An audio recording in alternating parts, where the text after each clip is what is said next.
Manusia suka bergosip, menceritakan tentang orang lain yang tidak ada. Itu sebabnya infotainment, sosial media yang penuh dengan gosip tentang orang lain itu banyak followernya.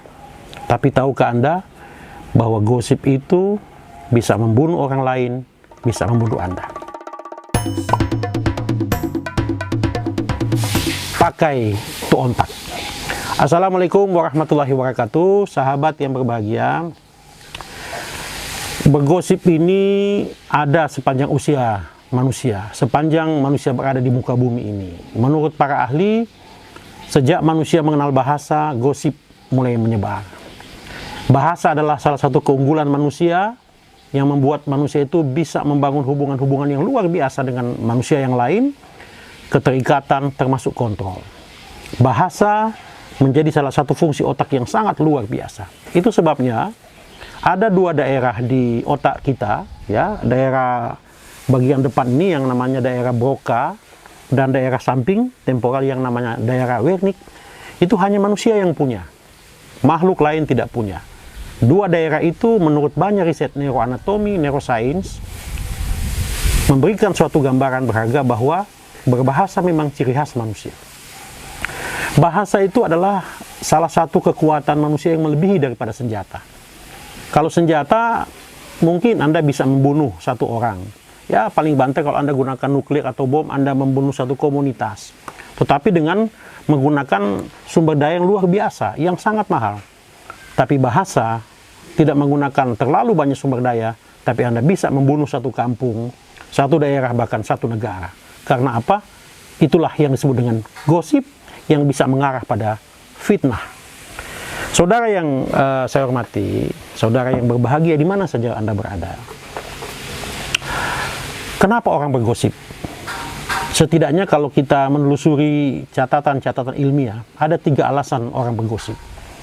Pertama, orang ingin menaikkan reputasinya, status sosialnya, dengan cara menurunkan reputasi dan status sosial orang lain. Jadi kalau Anda bergosip tentang pihak ketiga yang tidak ada di sekitar Anda, orangnya tidak ada, Anda bercerita tentang dia, terutama cerita yang jelek, yang negatif, maka Anda merasakan bahwa dengan cara itu reputasi yang bersangkutan itu runtuh dan reputasi Anda naik atau minimal sama dengan dia. Ini yang pertama. Yang kedua, orang bergosip itu untuk mengendalikan orang lain. Jadi kalau Anda bergosip dengan satu kelompok orang atau beberapa orang saja, maka Anda bercerita orang lain yang tidak ada. Sehingga dengan cara itu Anda mendapatkan informasi yang sangat luar biasa tentang anggota komunitas Anda yang tidak hadir di situ. Dengan cara apa? Bertanya atau bercerita atau bergunjing atau bergosip tentang yang bersangkutan. Akibatnya yang terjadi adalah apa? Ada kendali di situ. Anda dengan informasi yang Anda dapat dari orang lain, Anda bisa melakukan kendali.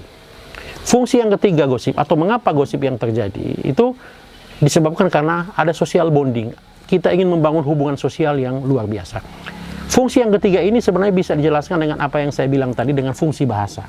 Bahwa bahasa itu punya alat yang sangat kuat sebagai kontrol maupun sebagai keterikatan sosial. Kalau Anda bergosip, dan biasanya yang kita gosipkan itu adalah hal-hal yang negatif. Nah, menurut banyak kajian, kalau kita bercerita tentang hal-hal yang negatif tentang orang lain, itu jauh lebih mengukuhkan kedekatan kita dengan lawan bicara ketimbang kita berbicara tentang hal-hal yang positif. Makanya kalau orang bergunjing, bergosip, gibah, kedekatan dengan orang yang kita ajak bergosip itu dekat, meskipun kedekatan itu sejenak. Inilah yang kemudian ada dimensi, fungsi membangun social bonding. Saya ingin menyampaikan satu hal yang menarik. Apakah ada untungnya bergosip? Karena di awal tadi saya katakan bahwa gosip ini menandai kemajuan daripada manusia, dalam hal ini kemampuan berpikirnya, terutama kaitan dengan otaknya. Apakah memang kita bergosip itu sesuatu yang menarik bagi kita atau memberi keuntungan? Ada riset yang menemukan bahwa kalau Anda bergosip, kalau kita bergosip, hormon yang namanya oksitoksin itu hormon yang diproduksi, yang membuat kita merasa attached, kita dekat dengan orang lain, dengan lawan bicara, itu justru meningkat ketika kita bergosip. Ya, sementara kortisolnya itu turun. Ada riset yang menemukan itu untuk menunjukkan bahwa gosip itu sebenarnya memandu kedekatan kita dengan pendengar yang kita ajak. Tapi itu berlangsung tidak lama. Setelah itu justru yang meningkat adalah hormon stres, hormon kortisol. Artinya apa? Setelah Anda bergosip, Anda mendapatkan kesenangan sejenak, tapi kemudian Anda merasakan rasa stres yang luar biasa. Mengapa Anda stres? Ada 3 hal yang menyebabkan Anda stres. Yang pertama, ada perasaan bersalah. Apalagi kalau kemudian yang Anda cerita itu adalah saudara, teman dekat, atau kawan, atau orang yang Anda kenal dengan baik.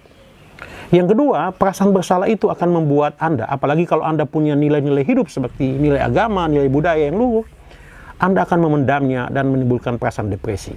Pada waktunya, ketika Anda bertemu dengan yang bersangkutan atau Anda membutuhkan pertolongannya, Anda merasa cemas. Itu sebabnya, menurut banyak kajian, terutama kajian-kajian psikologi, neuroscience, maupun kajian-kajian ilmu antropologi, meskipun gosip itu bisa membangun social bonding, membangun hubungan kita dengan orang lain, tetapi bergosip itu merusak kita. Merusak hubungan sosial, merusak suatu bangunan sosial. Otak depan kita yang namanya korteks prefrontal superior dan nukleus caudatus yang ada di tengah ini adalah daerah yang menurut penilaian dengan menggunakan alat pencitra otak adalah daerah yang teraktivasi ketika Anda bergosip. Untuk apa 2 daerah itu? Daerah depan ini itu kaitan konsep diri.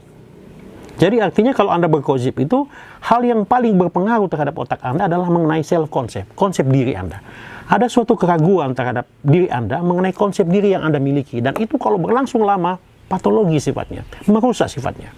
Sementara daerah nukleus caudatus ini, bagian dalam, yang merupakan salah satu bagian dari pusat regulasi emosi, akan membuat masalah dengan emosi Anda. Karena sekali lagi, bergosip itu memberikan sesuatu yang buruk bagi Anda. Oleh karena itu, saudara, jauhkan bergosip. Pakai otak Anda. Assalamualaikum warahmatullahi wabarakatuh.